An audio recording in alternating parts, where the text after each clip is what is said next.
that's what football is. It's like pure enjoyment, pure release. My 100% me is when I'm on the pitch. I'm in this state of flow and I'm competing and I'm just like, it's authentic. It takes you out of everything else that's going on, all the bullshit, all the background. This is it. Let's just have an hour, and it's just pure. Another thing about Conor is that he in fact started a non-league football team. It's called Lane AFC. This last season with Mill has been unbelievable in terms of finding that love for football again, playing more regularly again. I felt like I never wanted to play again after losing that final, but you go and you make another one the next year and you crack on. Like I said, my dad was a coach, so telling coach and your dad I don't want to do what I've been doing for 10 years that I love doing, that's hard. Getting our boys to get for a 10 o'clock meet 10 minutes down the road is a nightmare anyway after they've been out. On the turn, like weak foot volley, and it's just sort of looped over the goalie into the far corner, and I just remember like people swarming on. Zidane in that Champions League final where he scored that volley. I felt like Zidane. Talent doesn't always guarantee success. You need someone to gel it together.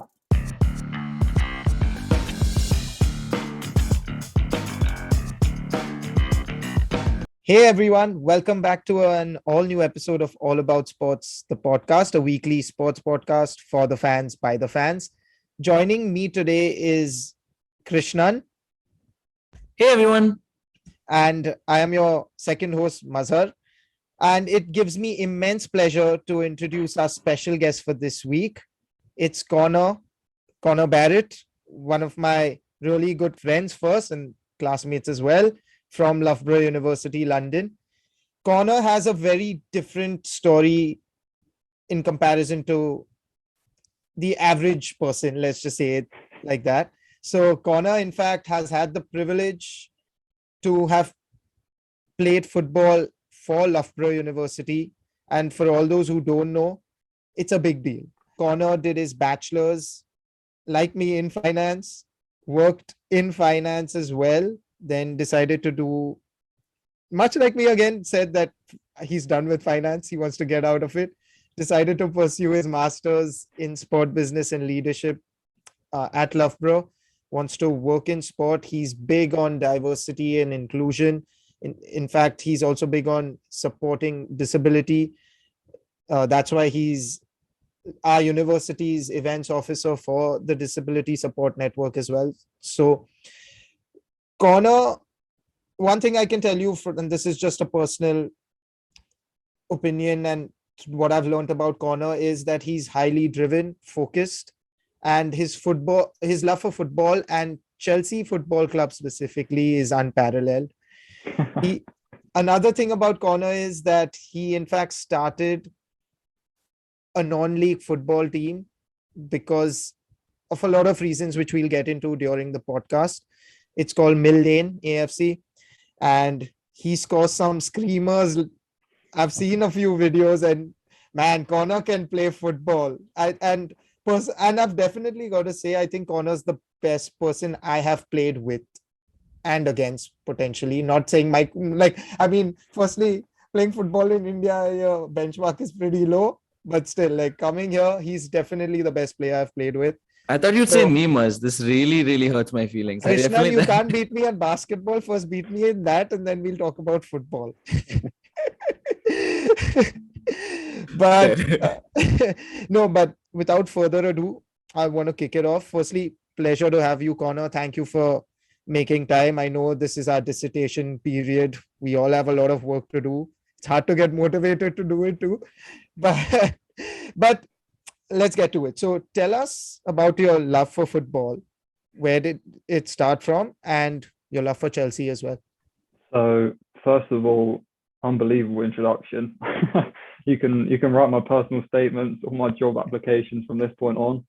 Happy to do so, Conor. Anytime. Honestly, please do. My love for football came from when I was really young. I probably started playing when I was 6 or 7. My dad took me down local park for the local side. I ran around. Don't think I touched the ball the first 2-3 training sessions. Just had no idea what I was doing. And my dad's a QPR fan as well. So my dad, my granddad, my brother all sport QPR. If you don't know about London, QPR, West London, White City, Shepherd's Bush, similar to where we grew up, right next to Chelsea. Like, when your dad's a QPR fan, the only team you shouldn't be able to support is Chelsea. So it was like, I don't know how he let me get away with it, but here we are. So yeah, I don't really know how I started supporting them. I think it was just a case of, obviously Chelsea, big team, on telly a lot. I'm sat there as a youngster watching the team in blue against the team in red, and I'm just cheering the team in blue over red sort of thing. And you start to learn the players and the guy who scores the goals. And, you know, I think it just come back off the back of a tournament, or I've been watching England play with my dad, and Lampard has scored this goal. And Lampard became my favourite player, and I just sort of supported whoever Lampard played for. And fortunately for me, he played for Chelsea and not QPR. So I managed to support a decent side and not go through the pain of supporting QPR my whole life. But yeah, the passion, I don't know where the passion comes from. I think it's quite, with football fans, it's tribal, isn't it? But definitely in England, like growing up through school, everyone around my area supported Arsenal. So obviously Arsenal and Chelsea, huge rivalry. I'm always just fighting Chelsea's corner, like, yeah, we're the bigger club, we're the better team. Like, even though we sort of weren't, but I was just pushing it. And yeah, I just sort of fell in love with it. I went to a few games because the tickets are just like gold dust. So I think it might have been 2007. I went to my first game. So I went and watched Chelsea play Arsenal, Carling Cup final at the Millennium Stadium in Wales, which is like a hell of a first game. Like, you can't do better than that. So I went to that. Chelsea won 2-1. There were like 3 red cards. It was all a blur, but like, Is that the Diaby one where Diaby got, I think, the John Terry Diaby one? Yeah, literally, like, you could not have picked a better game. So after that, I was just like absolutely hooked on it, and I was a blue since then, still am now. Which brings me to my next question. You met Reece James recently, and I know we spoke about this, but this is for everyone. So tell us about your experience and what it meant to you as well. Yeah, so they say never meet your heroes, right? But it's completely wrong about Reece James and a lot of the others, actually, because it came about through an Instagram competition. You see them all the time, like this post, put it on your story, put a comment, and you might win this. And you try and you never win. You think, oh, it's a scam. No one ever wins these things. You've never seen anyone go. So I did one on like the Friday evening. And it was like, oh, you might come and watch Chelsea train on the Monday. And I was like, oh yeah, whatever. I'll just chuck my name in, see what happens. It's a small account. It's probably not even real, and didn't hear much over the weekend. And then Sunday I got sent through like an itinerary, like turn up at the training ground at this time, whatever. So me and my mate just took a day off uni, turned up at the training ground in Cobham at about 10:30. We got to interview Petr Cech for like half an hour in the press room. We watched training, and we met like most of the first team squad afterwards, got photos, got signed shirt, chat to them, etc. It was just like the most surreal thing ever. Like, the 8-year-old boy in me was literally just like absolutely ecstatic. It was just ridiculous.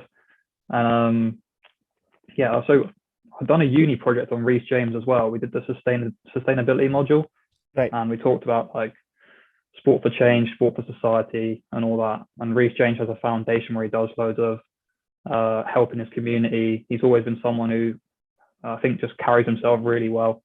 England international, young boy, Chelsea through and through. Like, definitely one of my heroes, and someone who, when I watch my team play, he embodies what that's about. And just meeting and chatting to him, I was just like, you're nervous a bit because obviously they're like this big hero in your mind, and then you're stood like a foot away from them and they're just like a normal person like you. But most of them were just like so personable, like had loads of time for us. It was honestly like a surreal day. But Reece, Mason, Edu Mendy, so friendly, so fun, like playing with like the younger kids that were there, taking photos, like staying way longer than they needed to stay. Like, I think we've been allocated like 10 minutes, and half an hour on, they're still there taking the time. So no, it was unbelievable, and just like a day you would never forget. Yeah, I have those similar moments still when I see a lot of the Indian cricket players. Like when I see Virat Kohli, I'm just mesmerized to date. And I don't know why it doesn't change. I'm usually not, or like I'm not starstruck typically, but Yeah, when you described the story, it was just taking me back as well to those moments where there's no rationality to explain it. No. It's just an overwhelming set of Yeah. emotions. Which brings me to my next question. Now, you played football at Loughborough, as I already mentioned earlier. You play as a midfielder, so Lampard being sort of your role model makes a lot of sense. What was your experience playing at Loughborough, and how did it compare to playing before that at a school level? So school first, I guess. I went to an all-boys grammar school in Bucks. I played with people that were all similar to me, like similar education, family, like affluence, wealth, like the same, like 2% of people, like, and the school was quite like that anyway. I don't know. I think I floated around like the A and B team, first and second 11 a bit. I played a few school matches, played all over the place. Was sort of just that guy that would do a job, just wanted to play. Really enjoyed it at school, apart from maybe 1 or 2 games, which we'll probably get onto later. And yeah, I just loved playing football in any respect. So school was great. And then I got to uni, and it was just like unbelievably overwhelming. The not the step up in ability, but like the step up in, you're now picking from a pool of thousands that are coming to a sport university, playing on the best pitches, the best coaches. It's like it's almost like having like academy trials. It's really like intense. So when I was like 12 and 13, I had training sessions with Arsenal and Reading, not like high level academy, like development level, like good coaching, get some like 4 or 5 week development sort of thing. And I got to uni, and I had like the trials. We had like an hour long debrief afterwards about the trials, like, oh, the first 11 are looking for a striker, the third 11 are looking for a right back. And it was like, well, you've only named 7 places and like 500 people have trialed. Like, what chance do I possibly have? I'm trialing, like, I put my name down, like you said, centre midfield, or I'll play right midfield or whatever. Got there and they were like, oh, like, we just got too many midfielders. Can you play right back? So I played right back for a game. I got through to the next round and played right back again. And I was like, having never played right back, what am I doing at right back? I'm a midfielder. And sort of, I played a right back for a bit. I didn't get in the first year. I played again later on in a couple of games here and there, 4th and 5th. But it was just like the step up in pedigree was just like unbelievable. I mean, anyone who's been to the Loughborough campus knows there are just like world-class pitches everywhere. And I mean, in first year, I didn't play for the uni, so I played for my hall. There are 16 halls. I played for Folkegg, which was class, by the way, as well. Such a great experience playing with your mates on like 4G pitch, just rocking up and having a game. And yeah, like I said, we're playing on 4G pitch next to like an actual stadium at the uni. So like, there's one day where we're having a kickabout and we're like the rejects, if you know what I mean. Like, we didn't get into any of the teams. We're like the bottom whatever percent. On the pitch next to us is like the Celtic first team doing like a pre-season thing on the stadium pitch. There's like elite athletes everywhere. You're just like, why? Like, how did I get here? Sort of thing. Like, it's a huge step. It's a huge step up. And I think once I got used to that, I really benefited from that. But at first, it is a lot to take in. One thing crazy about what Conor just said, and I definitely agree, is when you go there, you feel like a winner. It just imbibes something in you where suddenly you know there's history in this place. Like, you don't need to see anyone playing. You don't need to see anything. It's just one of those, you just get that feeling. Like, I walked into the swimming pool, I remember, and I was done. I was like, man, I felt like, if I was training here every day, I can understand why I would want to medal and why I would want to train. When you see that gym, you're done. You're done. Yeah, they're like, this is where I want to be. This is my heaven. So, yeah. And then you go there and then you see the ECB Performance Center. It's crazy. And yeah, and when you see that football pitch, Celtic, come on. Yeah, like I went to Loughborough last week and Forest Green Rovers were training. And I'm like, this team just got promoted to League One and they looked too good. So at that point, you're like, imagine you're literally, I walk past them and they're staring at me like, who's this guy? Why is he walking past us? And I was like, just there are surreal.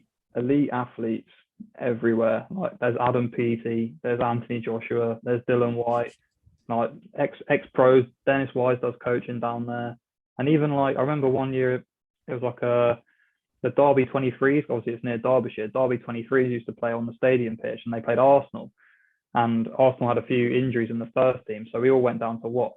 And Laurent Koscielny's playing, so it's like he's playing 10 yards away from where we play, and he's like played for France like 40 times. And here's me, who's like just rocking up playing like Saturday, Sunday, and I can just walk in and watch him for free. You never lose that surprise of the elite performance level that's just around you like 90% of the time. Is crazy. Krishna? I was going to say, I'm glad you brought up Laurent Koscielny because I feel like he's one of the more underrated defenders of like 2010, 2015. I'm an Arsenal fan, so I'm biased, but I think he's a very underrated, he had an underrated peak, I will say. No, man, I was a fan. I like defenders and central midfielders typically. So I was a fan of Koscielny. I thought he was a top defender. I thought he was, 100%. He had speed. He had a decent speed for a centre back, which was nice to have for a change. United could do with a Koscielny right now. Right now. not the current Koscielny, but like a Koscielny type player right now. We could definitely do with one. You could do with a lot, to be fair. Yeah. Let's not go there yet. But this is probably a good segue into... I'm going to ask a bit of a combination of questions, Conor. You've obviously been associated with football for some time now. I'm going to ask you two questions and you can answer it in whatever order you prefer.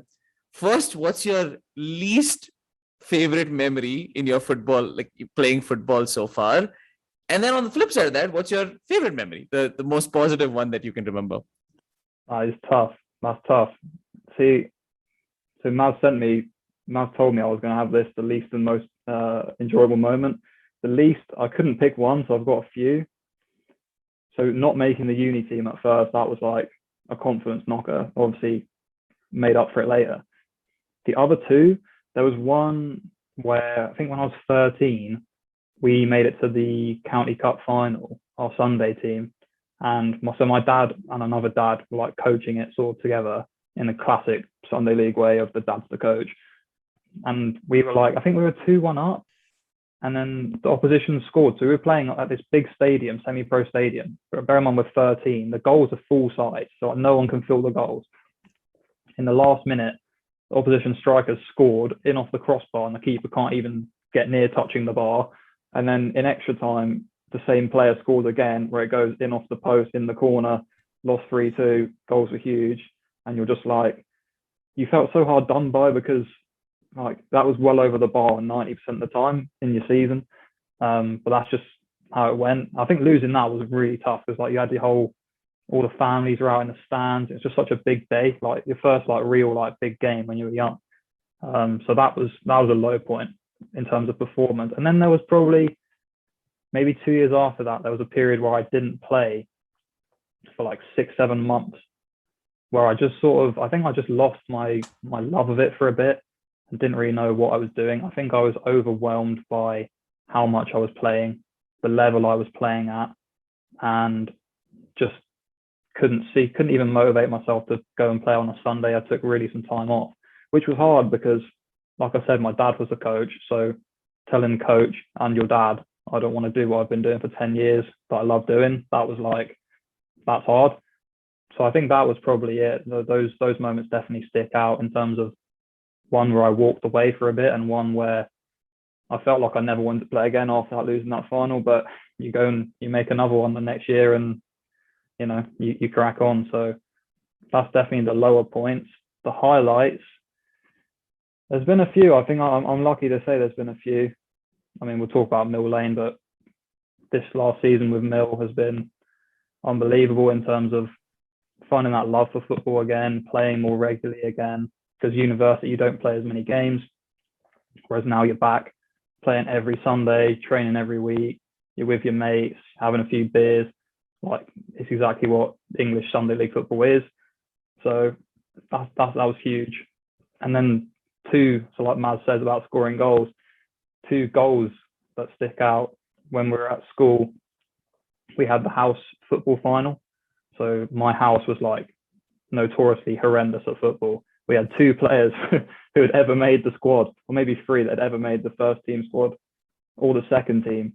And out of 6, so that is like, you got a big pool and just couldn't find anyone who could kick a ball. We lost every year in the sort of 7 or 8 aside. And then in final year, it goes to 11 aside. And matches are played at lunchtime on the Astro, and everyone's around the edge watching. And we got to the final of this game. We were 1-0 down. And we got this corner, and it sort of swung to the back post. My mate headed it down, and I've sort of hit it like on the turn, like weak foot volley. And it's just sort of looped over the goalie into the far corner. And I just remember like people swarming on and like just going absolutely mental. And you literally felt like you were like, you know, Zidane in that Champions League final where he scored that volley. I felt like Zidane. I felt like Zidane for a good like 5-6 minutes. And then I think we won. So we won on penalties in that day. And that like, I mean, that afternoon, no work got done. Like everyone was just like so high after winning that game, like just on cloud 9. So that was up there. And I scored one as well this year for Mill, where we played a cup game. We played away against a team called OB City, Milton Keynes. And it's like getting our boys to get for a 10 o'clock meet 10 minutes down the road is a nightmare anyway after they've been out, let alone when you're playing Milton Keynes away, it's an hour and 20 minutes, 9:30 meet. It was a state. And we were 4-1 down at half time. One of our best centre halves had been sent off. One of our best midfield players had cut his head open and was off and couldn't come back on, looking like Terry Butcher. And you're thinking, we've just got no chance. And then we got it back to sort of 4-3, 4-4. And then I scored a goal where I just ran with it. I just got my head down and just carried on running. I don't even remember it. They got goal of the season, but I don't remember like, a lot of it, to be honest. I was just in the zone. Ran past like 4 or 5 players, scored. We won 6-4, I think. So my granddad had passed maybe 2 weeks before. And I remember thinking, do I take time off? Do I stop playing? How do you react? And that drive back from Milton Keynes, like that hour-long drive, when I've scored the winner, all that emotion, like it was just like, that's what football is. It's like pure enjoyment, pure release. Like, so I think that moment probably tops it, I think, recently. There's nothing better than scoring a great goal. That's what I sum it up as.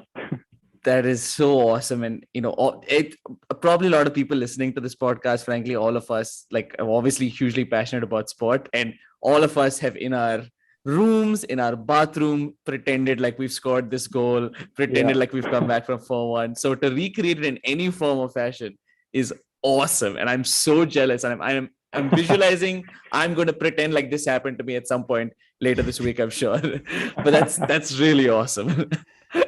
I will say, so going off that, Muz spoke a little bit about this.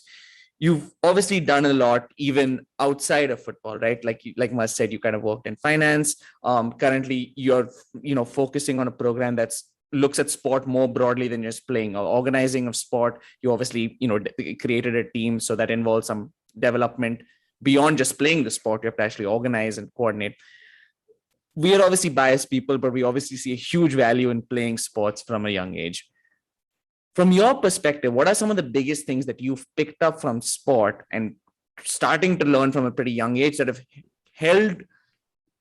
just held value for you and been valuable for you in other aspects of life, in other facets that you've kind of pursued?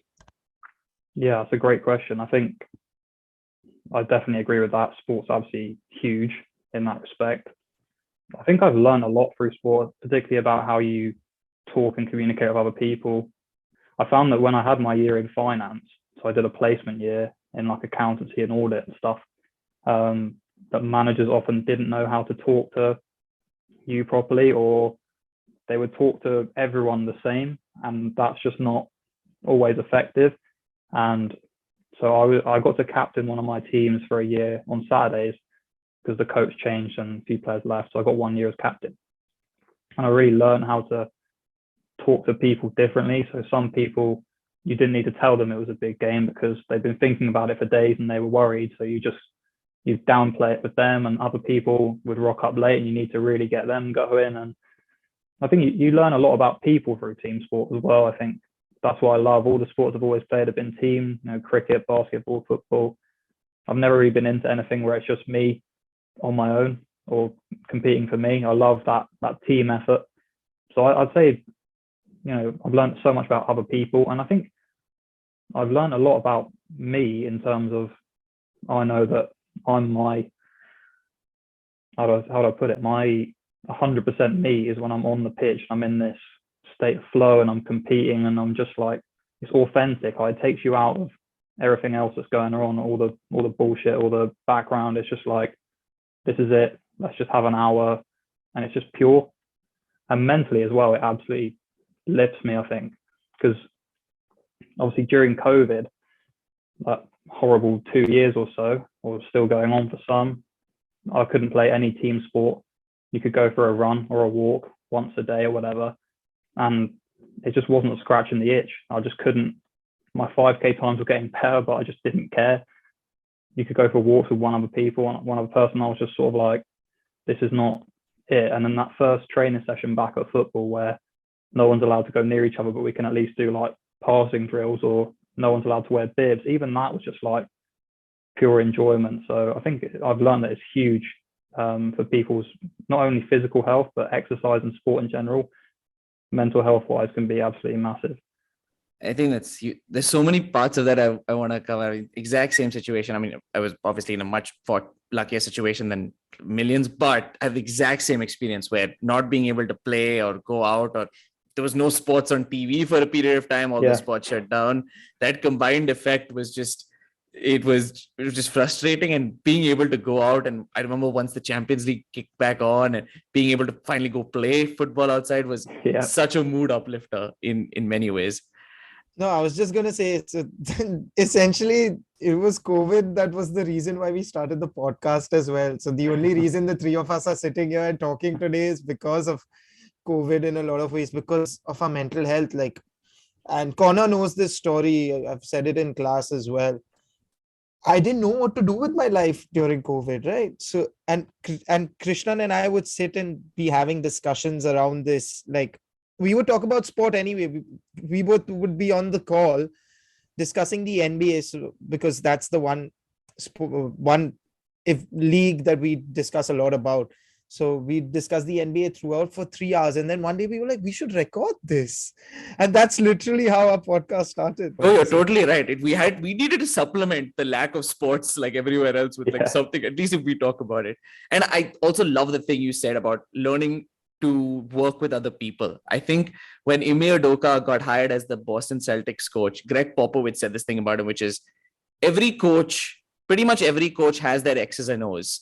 The good thing about Ime Udoka is he knows how to make people click. That was the best thing about the best managers in football, right? They know how to make people click, and they don't treat everyone the same. They have a different strategy for different people, and working as a team forces you to learn, like, hey, this person moves like this. Hey, this person thinks like this. You start to deal with different personalities. So that's such a good point to keep in mind. It's huge. I mean, the basketball thing is absolutely spot on. I think look at the Nets now. Like when they put that big three together, everyone went, the league's done, the league's finished, and they've all left pretty much, so they will all leave. Maybe Kyrie will stay. We will never know, but no one's managed to get those pieces working. And that's probably, maybe they lacked a head coach or someone who could see their skills, but talent doesn't always guarantee success. You need someone to gel it together. 100%. It's like not a sum of the parts situation at all. No, definitely. So before Krishnan asks his next question, I just wanted to cover one more question. We've not touched upon it. So you started a non-league team, as I mentioned, Lane. What was the motivation behind it, Conor? If you can just take everyone through that. Yeah, so Lane AFC was born probably this time last year. A few of the lads that I used to play football with, knock about with, when probably even going back to those cup finals that we lost when I was 13, 12 years old. A lot of those lads still playing for us now. I think we all went to uni. didn't really keep too much in touch. And then different groups came back, mates of mates wanted to keep playing. We were looking for teams, and messages went around, and we were like, oh, is there anyone that will take 11, 12 players? No. No one needs 12 players or a big group. We tried to start a team up when we were at school a few times. I'd tried it. It was really difficult, especially if you don't have enough heads to get involved. So we started a team from scratch, which requires registration forms, payments, treasurer, secretary, manager, more forms for match days, paying a fines, ordering a kit, booking training pitches, booking a home and away pitch, paying the ref. Like literally just like, I have huge admiration for the boys who are doing it for us at the moment, because it must just be like on top of a job, absolute headache. So shout out to Tony, Mike, all those boys that are getting it done. But yeah, I think there was just a general consensus of like, boys wanted to get back into sport, back into football, missed it, maybe after the lockdown as well, especially. And we just came together, had a few training sessions, played a few games, and entered into a league and got a team started and registered. And we've had some unbelievable ups and downs. So it's been a real journey, but it just came from that love of football, wanting to play and wanting to be in that team environment, that social aspect, which has been huge because we probably socialized more than we've played football as well. So that's the best part. I was going to say, and a good follow-up to that is probably, so you and Muzz, before we started, kind of told me that this is your jersey. So you already have Fire jersey. You've already covered that piece. You got a great jersey. Definitely, it's a good one. It reminds me a little bit of the Germany's green jersey, a little bit of that. So great kit already. But even beyond that, obviously, it's incredible that you even started a team. That's that's really, really impressive. Are there any aspirations that you have for this team in terms of what you want to build it into, other leagues you want to maybe get into? What are kind of some of the things you're maybe thinking of for this team long term? Yeah, so when we built the team, like any new team, you don't know how good they're going to be. So we got put into like the bottom division, where we finished third in the end. We missed out on second by a point, and we had one match abandoned where we were 7 or 8-1 up, and then the opposition basically, I don't want to say whatever happened, but there was an incident where the game was abandoned. We didn't get the points. So if we'd had that game back, we would be on our way up the leagues. But at the moment, we're looking like we're going to be in the same division again next year. We made so much progress in the cups. Like we beat loads of sides from Divs 1 and 2, from Premier Divisions in Milton Keynes. That team we won 6-4 against were like second in the second division in like a much better county to us. So we know we're better than where we are. So at the moment, we're just riding the like first couple of years stage, still enjoying it. Social life, very good. Football on the side. I don't know where it will go. I mean, this year we want to, as the boys have called it, HMS Piss the League. So win the title and see where we can go. Maybe another cup run and just keep enjoying it, man. That's what sport's for. That's what football's for. So we'll keep cracking on with that and enjoying it. And if it goes somewhere, it goes somewhere. The hardest part is starting. So once you've got the ball rolling on that, you're absolutely halfway there. And now we've got some money in the pot from registration. We've got new players coming in, a couple of players leaving. It's nice that the club's still going. Hopefully it will still keep going for years on, and this won't be the only season we do. We're back for next year at least, so we know we're going to have 2 seasons. So yeah, the ambition is just to keep enjoying it and keep it going. The good news is with football culture in the England, there's never a shortage of people who want to play. That's exactly the one beauty. And people at high level, very high levels, who maybe can't make, maybe not pro, but super high levels, play till university, who obviously want to play in a serious league. So completely makes sense. I know you got to ride the promotion relegation wave at all levels of English football. So makes sense. Exactly. So Conor, another piece that you covered a little bit, I think earlier, is kind of going through adversity. You spoke a little bit about that earlier. Can you talk, from your experiences, how you sort of worked with overcoming adversity, what some of your tips and tricks are, and how you've kind of overcome in whatever aspect adversity you faced in the past? Yeah, adversity. It never goes away for long. It seems it's always here in some respect. The next challenge is always on us. I think I had a lot of adversity at uni in terms of I've talked to Maz and my classmates quite openly about this in the past, but my own sort of mental health struggles. I had anxiety for many years, and it was difficult period. I was far from home, and like most students, moving to a new place, trying to get on with that. So I think another thing with that is to not be afraid to talk about it, to seek help, because I think there's, especially with, I mean, football culture, especially, like, you don't talk to your mates really about any of that stuff. You just sort of have banter, crack on, always fine. You know, how are you? Good. You? Yeah, done. So yeah, being open about that is definitely important. I think for overcoming adversity, another thing is just to stick in, you know, keep going. Sometimes you'll feel like you've been doing it forever and you're just like, I will never get through, but you will get that breakthrough. It's close. It's just like, you have to keep pushing. But yeah, like there's battles everywhere. You know, there's a loss, there's difficult times. You might lose a job. You might not get the job you want. You might have a bad game if you're playing sport. You know, you might lose a friendship, a relationship, whatever. I think, you know, life isn't easy, it isn't fair. Like, it never was promised it was going to be fair. It definitely isn't. So just keep on going as much as you can, and you're not battling everything on your own. I think for a while I thought I was battling things and it was just me and the four walls, and you know, I'll dig myself out of this, I'll get myself through it. But actually, other people are an unbelievable resource, and if you've got good friends around you, good family, like I'm grateful to have. I mean, this year at uni, me and Maz, all the other boys and girls that have made up our little group, our little leadership team, has been immense and so valuable for our own progress, development, and trying to push ourselves to meet our goals. So use other people because they're great most of the time. Just pick the right people. Yeah, find your tribe, like you said, Conor. Find your tribe.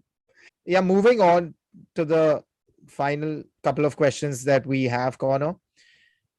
MSc in sport business and leadership now. Football skills. You are big on diversity and inclusion. Basically, your life has always revolved around sports, as we've all obviously come to know. But what do you think you would call Conor Barrett as a successful person in 15 to 20 years down the line? What, according to you, would define your success? It's a great question. There's a lot there, I think.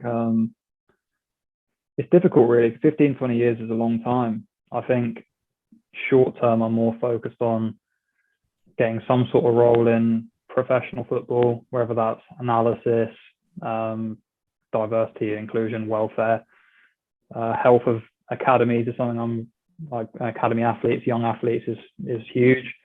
So something in that respect would be great.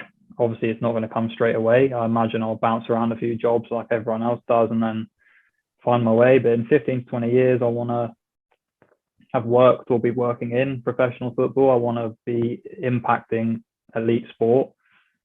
I want to be in a place where I'm stable economically. I'm living somewhere comfortable. You know, just the basic things that you all strive for. I want to have a family. You know, I want to be a dad. That's huge for me. I probably don't say that a lot, but like I believe parenthood to be like the ultimate leadership role, the ultimate like way of being able to care for others, guide, you know, influence someone else and give back. That's like the role. So even if like professionally I never got that experience, having that role would be cool. Obviously 15 to 20 years is like a long time, so further towards the back end of 15 to 20 years, nothing soon. But yeah, I just want to progress. I want to make change, and I want to continue to help people. I think through university, I learned that I'm naturally someone who gives out a lot to other people, not necessarily enough to himself, but gives, always looking to help others who are in need of it. Not to be like, oh, look at me, I'm helping others. It's just like a natural like incline to put others first, if that makes sense. So just to use my experiences with that and gain more experience in professional sport. I think sport and football specifically needs, more care, more stronger welfare, better support systems for players and people that put others first. So I'd love to do that. And obviously, probably the professional football playing boat has sailed. So, that was the dream. Now it's not. So it'll be working for any sort of club I can get into. But Chelsea is obviously top of the list as per. Final question, Connor. I completely agree with whatever you said. There's a future leader in our midst right now in Connor. And I'm proud to say that he is a classmate because he adds so much value.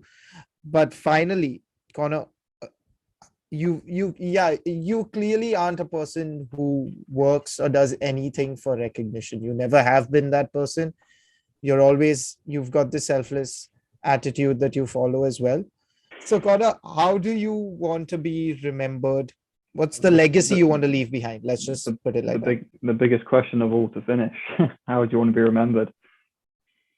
Yeah, that's huge. I think I want to be remembered as someone who left a positive impact on people. I think when I go, I want people to look back and think positively, or be like, remember when, or he always looked out for me, or he looked out for this person, or this is the impact he made. I think everyone probably looks for those same things, but I want to be someone who cared about things that were important, cared for other people, gave back, and didn't just take from the world, because you can sit back and just take a lot of things. I'm privileged in a case of one being a straight white male in society. It's already, a couple of legs up. I'm secondary educated at a grammar school. I went to a great uni. I've done a master's. Like, realistically, I'm very fortunate to be where I am. So I want to make sure that I make the most of that, have an impact on other people. And I want to be remembered for me, I guess, in a weird way. I don't want anyone to get it twisted and, think, he was this, he was that. I want people to know concretely, like you said, like a legacy. Like, when you talk about anyone who's had a meaningful impact on society, everyone knows the sort of the vibe you get off them, the things they've done, all sort of fits a similar line. I want mine to be quite clear in that respect. I want everyone to know, as soon as they come across me, they hear my name, they chat to me, what I'm about. I want to be clear with that. So to have a clear legacy of, positive impact on others and empathy, I guess. I'm big on empathy, as Maz knows. I rattle on about compassion and empathy like there's no tomorrow, but I do believe in those two values more than anything. So I'd say that, yeah. So thank you so much for this, Connor. It's been an absolute pleasure to have you. And we've had one of the most thought-provoking discussions with you today. And honestly, no matter what, we're always rooting for you. And now, just to end on a slightly lighter note, given how heavy this was. Always is with me, apologies. No, it's not you, it's also us. We sort of poke the bear in a lot of ways. Now, we have this fun section that we do with all our guests. So it's the rapid fire round. It's very basic, very simple. It's not necessarily going to be around sports. It's just going to be different things. So the first one I'm going to go with, and this one is slightly, it's not a trick question, but it's slightly to catch you off guard. Indian food or Italian food, your preference? Italian food, because I work for pizza delivery, so I can't go against them. Get off the podcast, Conor. Unbelievable. Know your audience, man. The ultimate slip up, and I've slipped up, but it has to be. We're sponsored. We're sponsored by Alan Pizza, the pizza company I work for. I can't go. To be fair, pizza's my favorite food item as well. Not my favorite cuisine, but favorite food item is pizza for sure. So I agree with that. Your favorite car or dream car, Connor? Oh, it was a Mazda MX-5, which is not aiming very high, but I'd probably say Lamborghini, probably Murcielago as well. Just if I get to that level, I've won. So Kicking it classic. I like it. No, Yeah. and I like the MX-5 because it reminds me of Need for Speed. Need Grew for up playing Speed. that. Yeah. Yeah, exactly. Okay, the next one, your favorite or dream holiday destination. Okay, Brazil. let's go with favorite first and then your dream. My favorite so far was Barcelona. City weekend, like exploring the city, so good. But I really want to do Brazil, like Rio de Janeiro. It's like something I've had on my list for ages, but like never had the balls or the courage to do it, and the money probably as well. Like I'm a student, Brazil's far away, so Brazil's on the list for sure. I'm getting that ticked off. Fun fact, my girlfriend lived in Brazil for 2 years. So if you want tips, you know who to reach out to. Great link. Your bucket list item. Ooh, bucket list Anything, item. just anything that you want to knock off your bucket list. I'd say I want to go to America and watch an NBA game or watch a Kings game, which probably will be easy because no one wants to go watch them. But that's been on my bucket list since I started watching basketball. I was supposed to go to America and then it got cancelled because of COVID. I've never been back. So go watch the Kings lose to any team that will play them. So that's on the list. Let's do that together, Conor. Yeah, Rishabh's anyway in Chicago. We can try to make a trip together. Let's do it. Let's do it.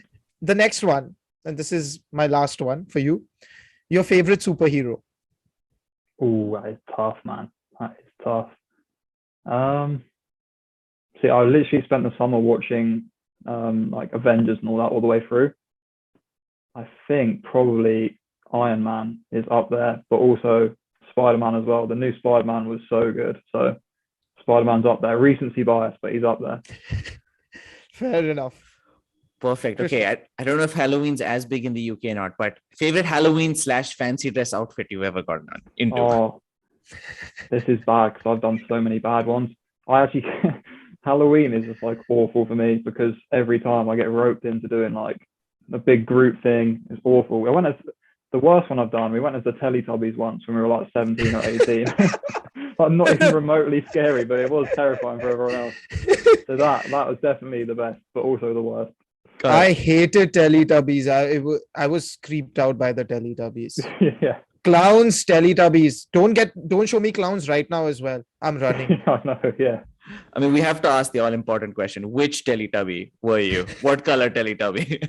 Which one was I? So there was obviously there's only 4, isn't there? But there was loads of us who were all like mixed up. Can you imagine like 12 or 13, like 6 foot plus Teletubbies walking down the road? The most terrifying thing ever. Yeah. I think I might have been the red one, just out of pure luck, if I can remember. But yeah, that was a messy evening for sure. I think at some point we have to plan a prank on Muzz that involves bringing back these 6 foot Teletubbies. I'm running. I am running. I will run faster than Usain Bolt at that point. Guarantee. So we covered dream place to visit. So I'm going to switch it up a bit. The other thing you talked about, basketball. Favorite basketball player? Favorite player?